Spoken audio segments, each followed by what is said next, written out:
duit di jalan kita ambil dengan niat meminjam. Kalau jumpa barang berharga di jalan namanya luqatah. Luqatah itu kita pegang selama setahun.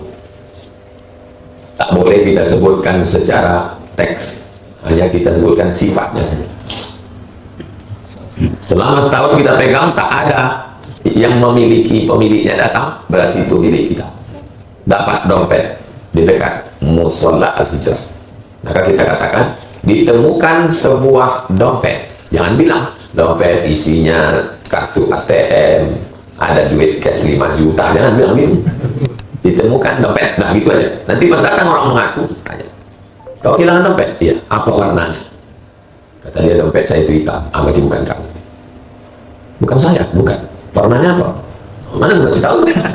Kasih tahu nanti kau suruh orang lain ngaku. Bukan dompet kau. Setahun. Jadi selama setahun itu berdoalah supaya tak ada pemiliknya. Apa hukum mak kami puber? Bila kami ingatkan dia marah dan bilang kami anak durhaka. Manusia ini mengalami siklus manusia ini berputar macam lingkaran gitu. Jadi manusia ini mengalami siklus pada usia 10, 11, 12 dia mengalami pubertas. Nanti sekali putaran dia balik lagi melewati usia itu. Itu pada usia 11, 12 mengalami jatuh cinta segala macam. Nanti pas usia 40 antum mengalami itu lagi. Jadi kalau istri antum mengerti, dia akan bersolek secantik 20 tahun yang lain. Mesin tak ganti, body aja. Dempul-dempul sedikit. Dan dia tahu lakiku ini matanya macam mata 20 tahun yang lain. Matanya ini balik-balik macam mata semester 3 dulu. Tahu dia dipaham, dipelajarinya, bacanya. Maka dia pun berusaha tampil seperti 20 tahun yang lalu, walaupun umurnya sudah 40. Itulah jangan kita mengejek kalau ada nampak ibu-ibu sibuk minum jus bengkoang. Daripada pakai skincare, muka putih leher hitam, lagi minum jus bengkoang. Itu perlu kita memahami psikologis laki-laki. Begitu juga mungkin terjadi pada perempuan. Jadi kalau melihat orang tua, apakah ayah atau ibu, jangan diejek, karena boleh jadi nanti ketika kita melewati usia itu kita lebih parah pula dari dia, dan anak kita mengejek kita lebih dahsyat pula dari kita mengejek orang tua kita. Nah, hari berganti musim berubah. Jadi kalau nampak langsung mak ini kan udah tua, itu lipstick itu nampaknya enggak lokek ya mak, enggak menempel lagi. Waktu dipasang di cermin itu nampaknya macam di sini. Begitu dilepasnya tuh ini semuanya. Kalau bisa mah janganlah pakai baju you can see itu, nanti takutnya jamaah kawan-kawan tetangga awak salah tengok, bisa punya leher untuk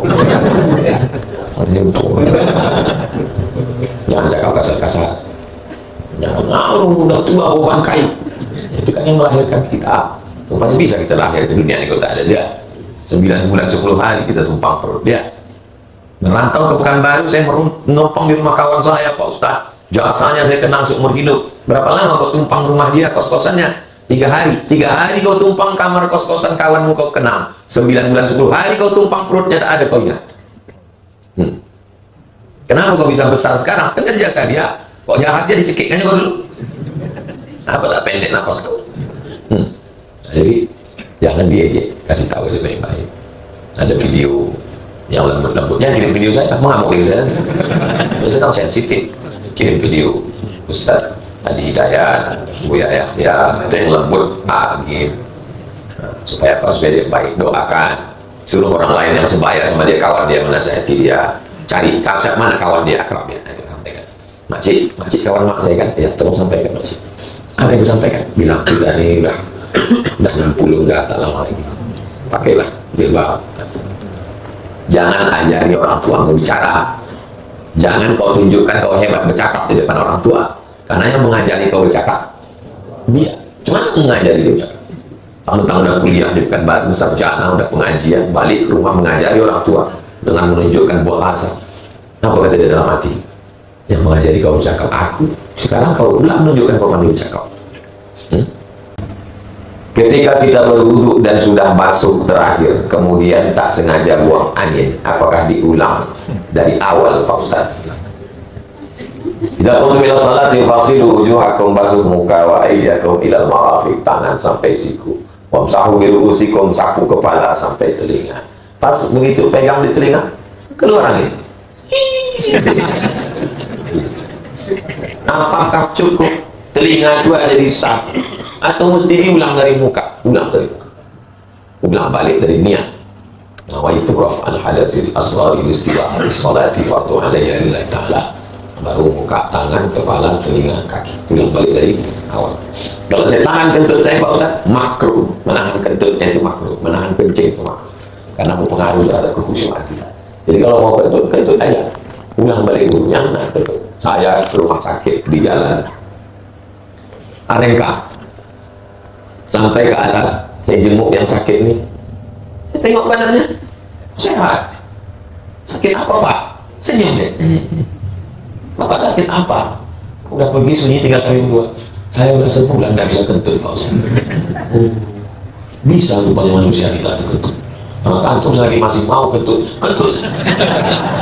Saya udah menengok langsung orang sebulan tak kentut. Tak apa menahan, tak kena santet, tak kena sihir. Gak mau juga ada jin yang menahan kentut dari kemudian. Begitu dibacakan ruqyah, tak kentut tak berhenti. Jadi itu cuma nyala pula. Assalamualaikum warahmatullahi wabarakatuh. Waalaikumsalam warahmatullahi wabarakatuh. Kenapa qabliyah subuh bisa diqadha? Kenapa qabliyah zuhur, asar? Qabliyah subuh diqadha karena dibuat Nabi, dilakukan Nabi. Kalau dilakukan Nabi, namanya hadis fi'li, perbuatan Nabi. Kalau ada orang mengqadha qabliyah zuhur sampai dia ke musalla al-hijrah, musalla al-hijrah namanya, qad qamatis salatu, qad qamatis salat, Allahu akbar, Allahu akbar, la ilaha illallah. Mesti dia salat zuhur. Habis salat zuhur, tengok orang ba'diyahnya, kok ba'diyah kawan ni sampai 4? Kok ba'diyah keempat? Yang 2 tadi kok qadha qabliyah. Berarti dia pakai kias, dikiaskannya qabliyah zuhur itu ke qabliyah subuh, sama-sama qabliyah. Mana bisa kias dalam ibadah? Tak bisa pakai kias dalam ibadah ini. Oh, tak bisa ya? Tak bisa. Di Masjidil Haram pas subuh Jumat baca ayat sajadah, sujud tilawah. Nama ayatnya sajadah, nama sujudnya tilawah. Wa hum la yastakbirun. Allahu akbar.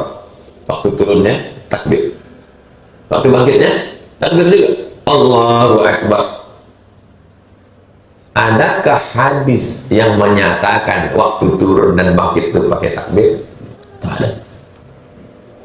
Maka kata Syekh Albani, habis ayat wa hum la yastakbirun tak pakai takbir, turun aja. Waktu bangkit pun juga tak pakai takbir, langsung aja ayat. Kenapa? Karena tak ada hadisnya. Tapi kata Syekh bin Bas, mufti Saudi Arabia, turunnya pakai takbir, bangkitnya pakai takbir. Pas ditanya, dalilnya sih, karena Nabi kalau bergerak pakai, jadi pakai apa itu namanya? Pakai kias. Paham yang saya maksud? Kenapa Ustaz pakai bin Bas sama Albani? Kenapa tak pakai dosen-dosen Ustaz di Azhar? Kalau yang paham-paham lah sih. Apakah semua salat sunnah bisa diqadha? Tak tahajud malam karena ketiduran. Nabi salat 12 rakaat di waktu siang, karena malamnya 11. Kenapa waktu siang 12? Karena tidak ada witir waktu siang, diqadhanya menjadi siang. Itu dalil boleh mengqadha tahajud, qabliyah subuh sampai ke masjid ini sholat subuh. Begitulah mereka saking takutnya kehilangan sholat subuh. Orang kita sengaja terlambat biar tak sholat sunat. Tapi pas berdoa minta masuk surga, sama macam surga orang itu dulu. Wa adkhilnal jannata ma'al abrar. Masukkan aku surga macam mereka dulu ya Allah. Mereka dulu sholat sunatnya tinggal di qadanya. Yang sekarang sengaja terlambat biar tak sholat sunat. Apa tak senyum-senyum orang tu tengok kita berdoa? Kau mau sama aku? Berkaca kau. Apakah hanya qabliyah subuh secara khusus? Dalil khusus qabliyah subuh. Kalau qabliyah yang lain dalil umum. Tapi ada orang tak mau pakai dalil umum. Tidak mau pakai dalil umum, mesti dalil khusus. Mana dalilnya? Ini dalil umum. Tak mau pakai dalil khusus. Kemarin pas 10 Muharram kita puasa. Kenapa kita puasa? Najallahu fihi Musa. Hari itu Allah menyelamatkan Musa, Nabi Musa. Wa aghraqa fihi Fir'aun. Hari itu Allah menenggelamkan Fir'aun. Syukran lillah. Bersyukur kepada Allah, maka puasa hari itu. Nabi Musa itu diselamatkan Allah kapan? 3000 tahun yang lalu. Kita berpuasa di 1444 2023, 1445 2023. Tiap tahun puasa. 10 Muharram puasa, 10 Muharram puasa, 10 Muharram puasa. Datang Imam Ibnu Hajar Al-Asqalani. Kata Imam Ibnu Hajar, kalau selamatnya Nabi Musa disyukuri dengan puasa setiap 10 Muharram, maka ada nikmat yang lebih besar daripada selamatnya Nabi Musa. Apa itu? Nikmat lahirnya Nabi Muhammad SAW. Maka bersyukur memperingati maulid pada hari lahirnya itu. Dalil apa namanya itu? Dalil umum. Tapi orang ini tak mau menerima dalil umum. Kenapa kalian buat maulid? Nabi Musa selamat, lalu Nabi Muhammad bersyukur. Panjang kali dalilnya. Tidak mau menerima dalil umum. Itulah pokok pangkal puncak ikhtilaf kita ini. Mau dalil khusus. Tapi pas dia ditanya di Masjidil Haram kalau bulan Ramadan doa khatam Quran di dalam sholat tarawih, mana dalilnya? Ada Anas bin Malik kalau dia khatam Quran dikumpulkannya anaknya istrinya berdoa. Itu kan dalilnya umum. Dalil khusus membaca doa khatam Quran dalam tarawih mah? Kalau ustaz kami yang buat boleh. Kalau ustaz kalian yang tak boleh, karena kalian ahlul bid'ah, kami ahlus sunnah. Itu namanya manhaj CS, cari suap. Dia boleh cari, awak mesti bodoh. Yang nyambung paham, yang tak paham tak nyambung. Tapi nanti lama-lama paham sendiri. Assalamualaikum Ustaz. Waalaikumsalam. Izin bertanya walaupun terlambat. Kenapa penetapan 1 Muharram pemerintah dan Muhammadiyah selalu sama, tak berbeda? Sedangkan untuk 1 Syawal dan 10 Zulhijjah berbeda. Tanya pemerintah.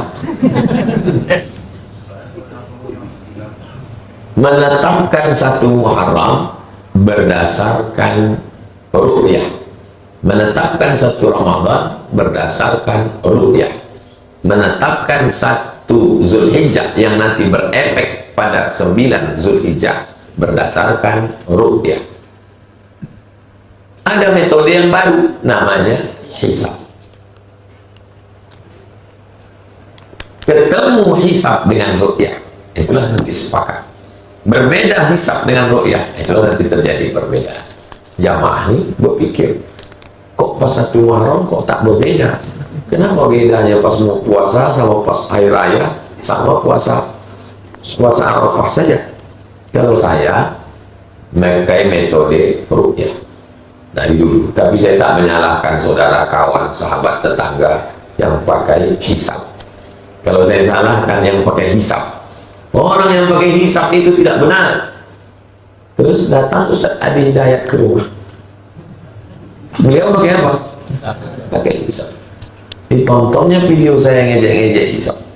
Cuman perasaan waktu depan orang cipika-cipiki gitu. Dari belakang kita tikapnya dari belakang. Ada orang model itu, ada. Jumpa sama saya, di belakang awak ahli bid'ah sholat dulu. Ustaz apa namanya itu? Ustaz Taqiyah. Taqiyah. Tak ada hubungan sama Ustaz Taqiyah Malik. Jadi kawan-kawan, sahabat-sahabat pun ada pakai metode hisab. Ustaz Adi Hidayat pakai hisab. Apa makna hadis ar-rashi wal murtashi finnar? La'ana Rasulullah SAW ar-rashi wal murtashi. Ar-rashi yang menyogok, al-murtashi yang menerima sogok. Yang menyogok, yang menerima sogok sama-sama masuk neraka. Jika seseorang tadi mulai dari sekarang sudah sering membantu masyarakat kegiatan, selama ini dia tak pernah membantu, pas dia mau menjadi caleg baru dia membantu. Saya diundang oleh Paguyuban, tahu Paguyuban? Persatuan orang daerah ini, persatuan daerah ini. Ustaz datang ya acara Paguyuban, diundanglah nanti orang-orang ini. Lalu caleg-caleg ini duduk samping saya. Saya bilang, saya tak suka begini.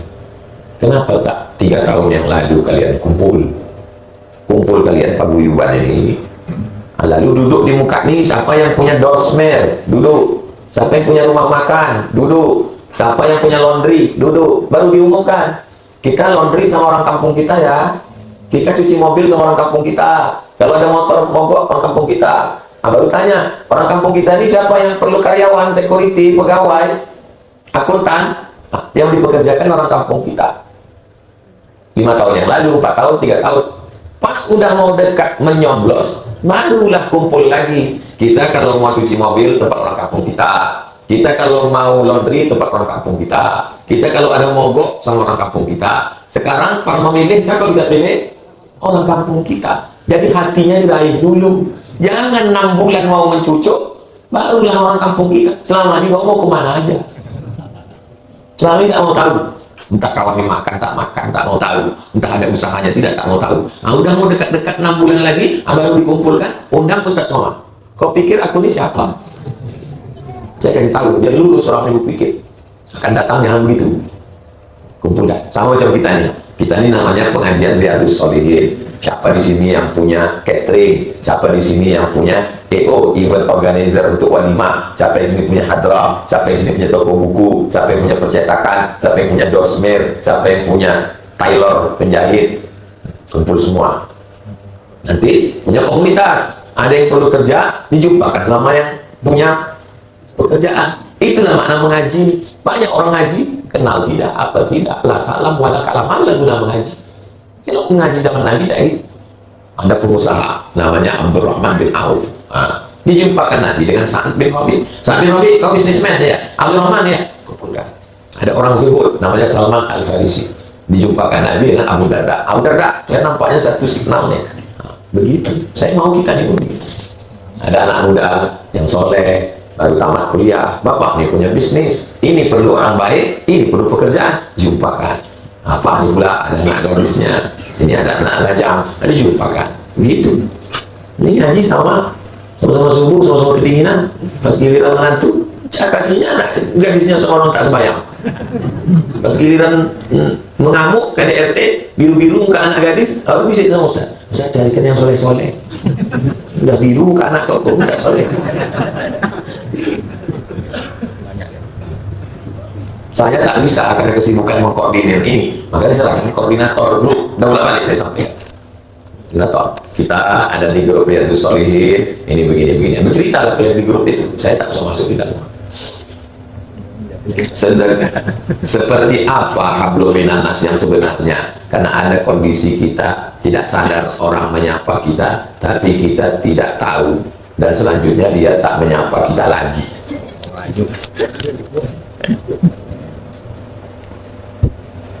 La yukallifullahu nafsan illa wus'aha. Allah tidak Jadi tak bisa orang sepanjang jalan Kamboja ini mengatakan Ustaz Somad tuh tidak baik hablum minan nasnya, tak pernah bersilaturahim ke kami. Saya menjumpai kalian 4 kali subuh, kalian tak datang. Jadi tak mungkin satu-satu rumah kita datang. Begitu juga kalau kita lewat, kita jumpa ganggu kan. Assalamualaikum Pak.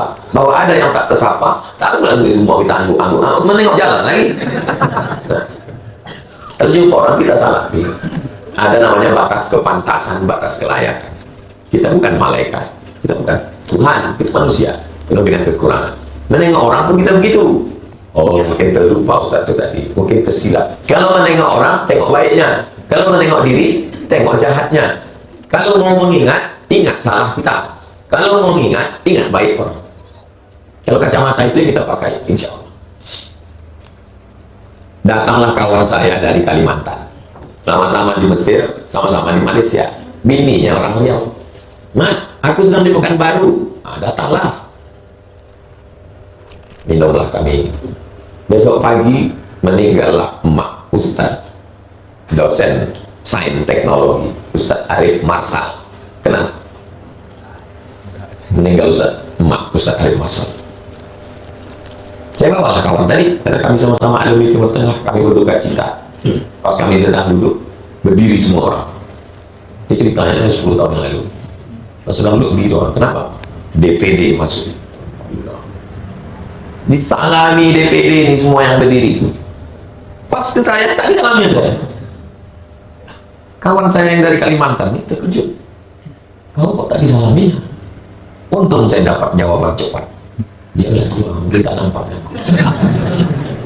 Padahal dalam hati saya sampai tidak disalami. Bayangkan tuh cuma malunya kita ke kawan kita. Kita tak disalami orang. Makanya saya kalau jumpa semua orang yang berdiri yang tidak disalami. Sebab tidak. Kalau bahasa kampungnya, I was there. Aku pernah mengalami yang seperti yang kau alami, guys. Hari berganti musim berubah. Setahun, 2 tahun, 5 tahun, tiba-tiba ada orang menelponnya. Assalamualaikum. Waalaikumsalam. Bisa Ustaz datang ke rumah saya? Ini siapa?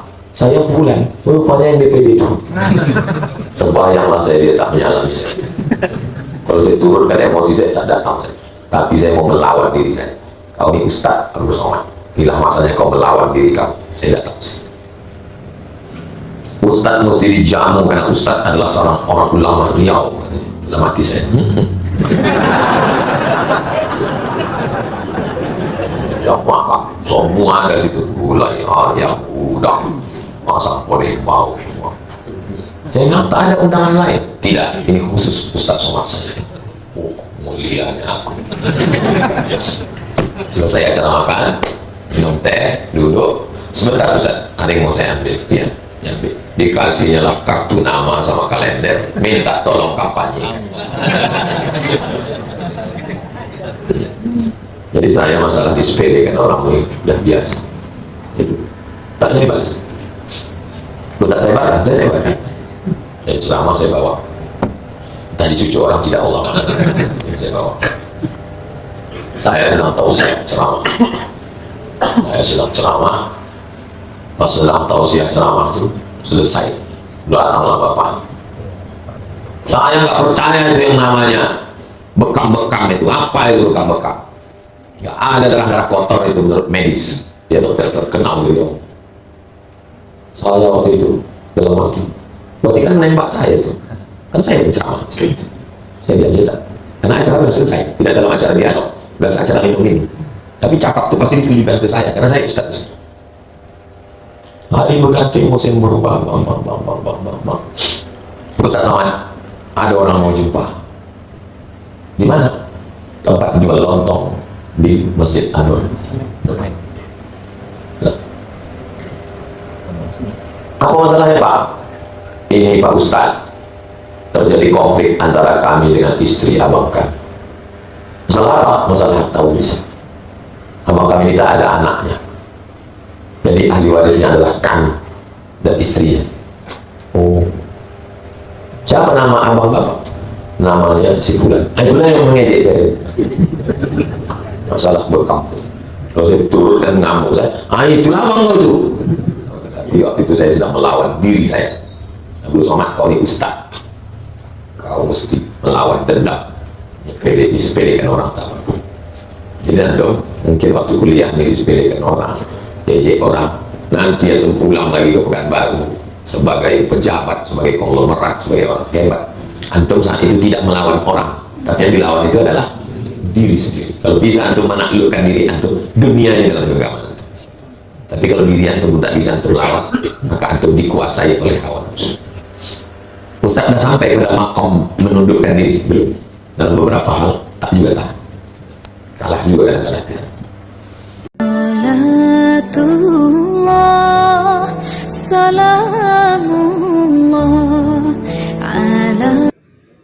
Assalamualaikum warahmatullahi wabarakatuh.